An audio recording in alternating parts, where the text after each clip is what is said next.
It's Phil Lindemann with your Krystal 93 News at 4. Nasty winds today were stoking fires and tipping semis. On eastbound I-70 this morning, a commercial truck blew over near Lookout Mountain in the foothills. The driver escaped unharmed. Several highways out east, they closed for dust storms.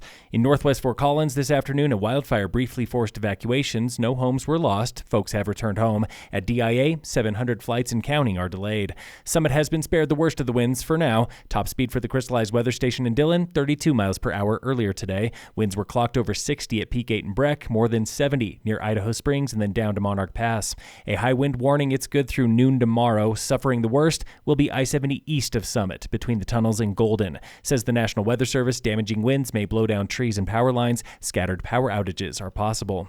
Last night in Breckenridge was an election forum for the smallest town council race this year. 5 people are running for 3 seats in Breck. Here's the first-time candidate, Abby Brown, on how she would budget for lean years to come. The good news is that everybody had a bad snow year. The problem is our revenue and our numbers have been dropping over the past 18 months. This isn't just a one-season problem, and we need to make sure that we stop it where we can. Another first-time candidate, Jason Auerbach. What can be phased? What can be deferred? That is where you find meaningful flexibility without touching core services or staff. And if we cannot find enough room there, the operating budget is the next conversation. That is a harder set of trade-offs. Here is defending councilwoman Carol Sade. The town has consistently budgeted conservatively. We have sound accounting practices. We don't dip into reserves, and we don't do projects without thoroughly vetting them. And defending councilman Jay Beckerman. When projects were brought to council in the past couple of years, it's been, do you want A or do you want B? And say, hey, let's do both. With the new flattening of the revenue, it is time for just discipline. Candidates also talked about housing, equity, the free ride,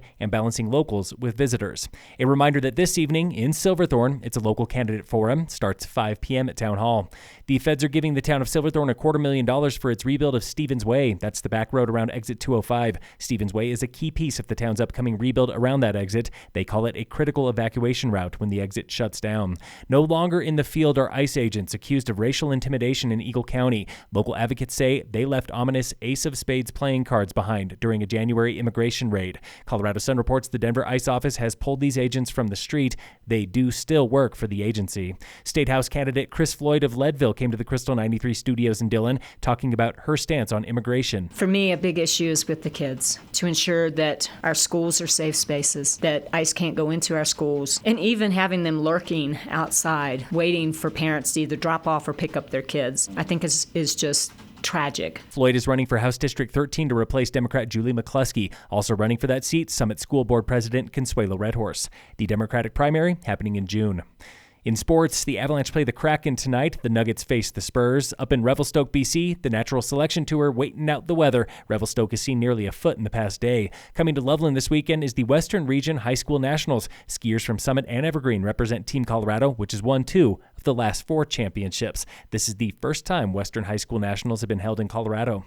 And in local sports, today on the Warmup, Summit High senior Kate Eldredge is finally representing Summit on the links. We will now be going into our first girls golf season as Summit Tigers. It all started with a girls golf club, the Pink Tees. A lot of the girls and my peers in Summit County were leaving the sport for other sports that were more accessible to girls, and I knew that girls wanted to play. The Pink Tees led Kate to an LPGA legend, part-time Keystone local Nancy Lopez. Networking with the Keystone Ranch Golf Course as well with icons of the golf world, such as Nancy Lopez, really widened my experience and opened my eyes to what's possible and how I can take initiative and how to lead, be a leader, and bring people up with me. The girls golf team played its very first varsity tournament last week. Kate was 16th overall. She led her team to an 8th place finish. They return early next month.